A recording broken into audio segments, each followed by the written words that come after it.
Imagine the chaos of a battlefield, smoke curling into the October sky, the thunder of hooves breaking the earth, and the screams of men who knew they would never see another sunrise. In the middle of it all, a king, England's last Anglo-Saxon ruler, stood shoulder to shoulder with his warriors, refusing to flee. His name was Harold Godwinson. His death was not only violent, it was symbolic. For with him fell not just a man, but an entire way of life. But how exactly did Harold die? Was it an arrow through the eye, or something far more brutal? Stay with me until the end of this video, because the truth behind Harold's death is darker, more disputed, and more unsettling than the romanticized story you may have heard. To understand the shocking brutality of Harold's final moments, we must first step back and know the man who wore the crown. His death on the battlefield was not an accident of fate. It was the violent conclusion of a life shaped by power, ambition, and betrayal. Harold Godwinson was no ordinary noble. He was born into the formidable Godwin family, a clan whose ambition was matched only by its ruthlessness. His father, Godwin, was more than an earl. He was a kingmaker. In the early 11th century, Godwin rose to become Earl of Wessex, one of the wealthiest and most influential earldoms in England. His power was so vast that he often rivaled the king himself, a shadow sovereign pulling strings behind the throne. This legacy fell upon Harold. From his earliest years, he was groomed in a world where loyalty was uncertain, politics was a blood sport, and survival meant understanding how to wield both the sword and the council chamber. He learned quickly, becoming the sharpest weapon in the Godwin arsenal. By the time Edward the Confessor inherited the throne in 1042, Harold was already a man of stature, respected as a warrior, cunning as a diplomat, and dangerous as an enemy. When Harold inherited the title of Earl of Wessex, he inherited not just lands, wealth, and men, but influence that stretched across nearly every corner of England. With estates producing immense revenue and warriors bound to his service, he was second only to the king. But Harold's rise was not confined to the halls of power. He was no idle noble. He was forged in the fires of war. The Viking threat had never truly vanished from England's shores. Time and again, Harold rode into battle against Scandinavian raiders who tested England's strength. These were brutal clashes, axes clashing against shields, men cut down in the mud of their own homeland. Harold fought not from the rear, but at the front, shoulder to shoulder with his men. His courage earned him their loyalty, his victories their trust. This blend of political dominance and military prowess made Harold the most obvious choice when Edward the Confessor died without an heir in January of 1066. The Witenagemot, the Council of Nobles, recognized Harold as the natural successor. He was crowned in Westminster Abbey, a moment of triumph that seemed to secure both his family's legacy and England's stability. But natural does not mean uncontested. The crown that rested on Harold's head was heavy with rival claims. Across the sea, William of Normandy seethed, believing Harold had broken an oath of loyalty. From the north, Harald Hardrada, the fierce king of Norway, sharpened his sword, claiming the English throne as his by right of ancient agreements. And so, Harold's rise to the throne was less a coronation than the opening of a blood feud. In choosing him, England had chosen war. What Harold did not know, what no man could foresee, was that his destiny would not simply be tested by enemies abroad, but crushed by the weight of history itself. His reign would last only 9 months. 9 months that would end in a single day of fire, arrows, and slaughter. And as you'll soon see, Harold's enemies were not only flesh and blood invaders, they were the cold, merciless forces of destiny itself. January 1066. The bells of Westminster toll for the passing of Edward the Confessor. He dies childless, leaving behind no heir, no son to steady the throne, no daughter to bind the kingdom through marriage. For a moment, silence descends upon England. But that silence is deceptive. It is the silence before the storm. England in the mid-11th century was not just another kingdom on the map. It was the richest prize in northern Europe. Fertile lands, thriving trade, and a treasury swollen from decades of stability. Whoever claimed its throne would not merely be king of a nation, he would hold dominion over one of the most coveted kingdoms in Christendom. And that made the English crown a beacon, for every ambitious man with an army, a fleet, and the audacity to seize it. The Wit Najamot, England's ancient council of nobles and clergy, wasted no time. They chose Harold Godwinson. He was crowned king swiftly, decisively in Westminster Abbey, as if speed itself could shield him from the storms gathering on the horizon. For Harold had something the others did not. He was present, he was powerful, and he was already a proven leader of men. To the English, he was the natural choice. But the world beyond England did not see it that way. In the frozen north, Harald Hardrada of Norway sharpened his sword. Hardrada was no ordinary king. He was a Viking warlord in the old style, a man who had once carved his reputation in the blood-soaked battlefields of Constantinople and beyond. His claim to the English throne came from ancient agreements between long-dead kings, but for Hardrada, the legalities hardly mattered. What mattered was conquest. His ambition stretched as far as the seas he once raided. He saw England not as another crown, but as the final jewel in a lifetime of war and plunder. And across the Channel, another rival stirred. William, Duke of Normandy, a man as calculating as Hardrada was ferocious. William claimed that Edward the Confessor had once promised him the throne, and he believed Harold himself had sworn an oath of loyalty to him. To William, Harold was not just a usurper, he was a traitor, and betrayal, in William's eyes, demanded blood. Thus, within weeks of Harold's coronation, 3 kings emerged, each convinced the English throne was theirs by right. 1 crowned, 2 waiting. 3 kings, 1 throne. A kingdom balanced on the edge of a knife. For Harold, the crown was less a gift than a death sentence. To keep it, he would have to defend England from both ends of the world. The north with its Vikings, the south with its Normans. And all the while, his exhausted people braced for the storm they knew was coming. But the first thunderclap would not come from Normandy. It would come from the north.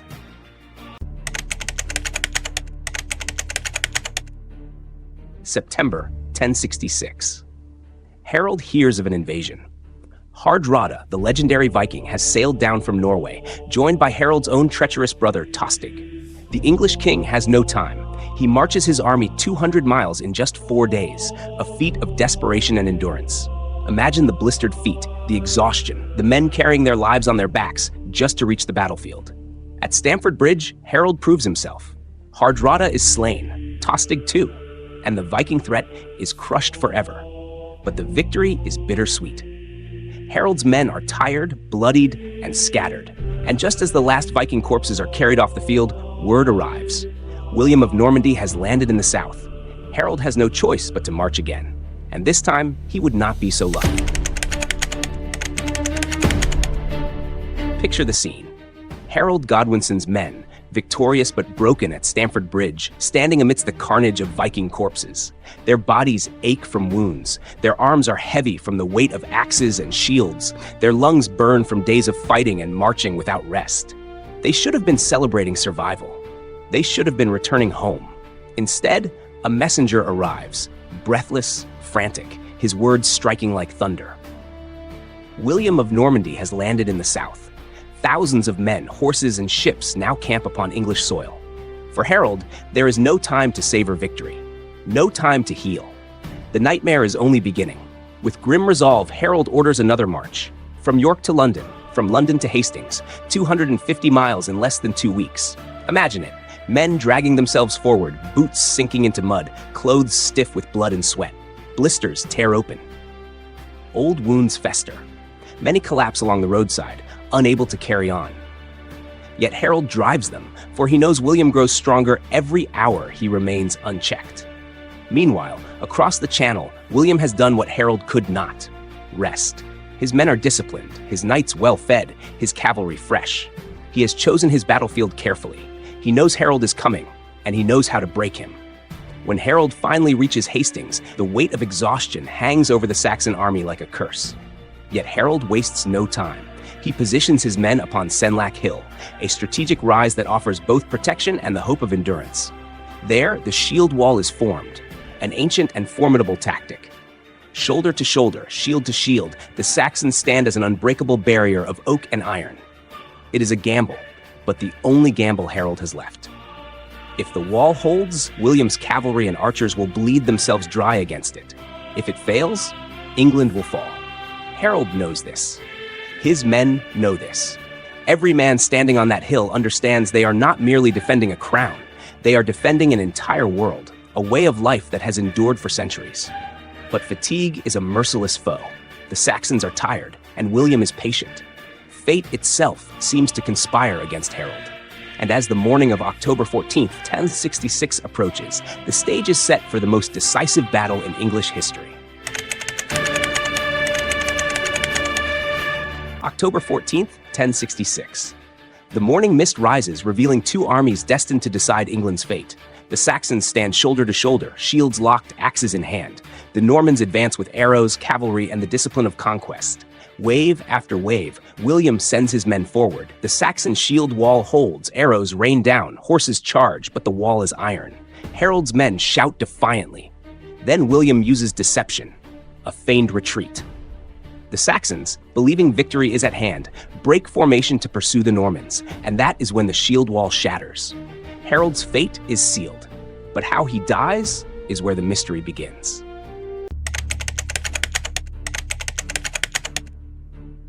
You've probably heard the story before. Harold struck in the eye by a Norman arrow, collapsing in agony as the tide of battle swallowed him whole. It is the most famous image of the Battle of Hastings, immortalized in the Bayeux Tapestry. A king felled by a single shaft from the sky, as though punished by divine will. But history, as always, is never so simple. The arrow to the eye tale may be more legend than fact. Some chroniclers, writing years after Hastings, claimed it was mere propaganda, an attempt to paint Harold's death as a kind of poetic justice. In medieval minds, an arrow to the eye was symbolic, blindness as punishment for perjury, a fitting end for a man accused of betraying his oath to William of Normandy. To the victors, the story was convenient, tidy, and above all, humiliating to their fallen enemy. Yet others tell a darker tale. In their versions, Harold was not struck down by chance, but by design. They describe Norman knights surrounding the English king in the chaos, dragging him from the shield wall and hacking at his body with sword and axe until he was nothing more than mutilated flesh. Limbs severed, face destroyed, body unrecognizable, so broken that only his mistress, Edith the Fair, could identify him. So which was it? An arrow piercing his eye in a moment of cruel irony? A savage mutilation, Harold's body reduced to ruin by Norman steel? Or could it have been both? The arrow that wounded him, and the knights who ensured he would never rise again? The truth is uncertain, buried beneath centuries of conflicting accounts.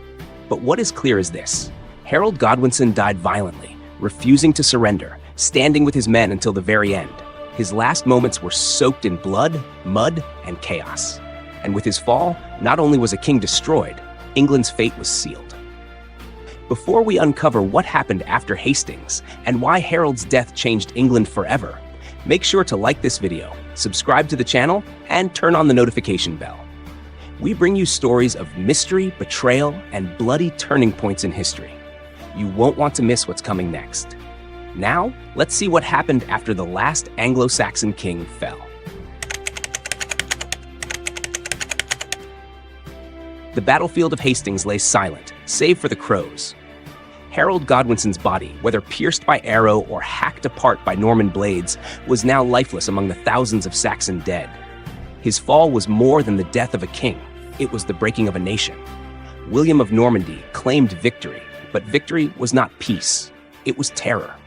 England was not embraced. It was seized. And William made sure the English knew it. In the months that followed, Norman castles began to rise like scars upon the landscape.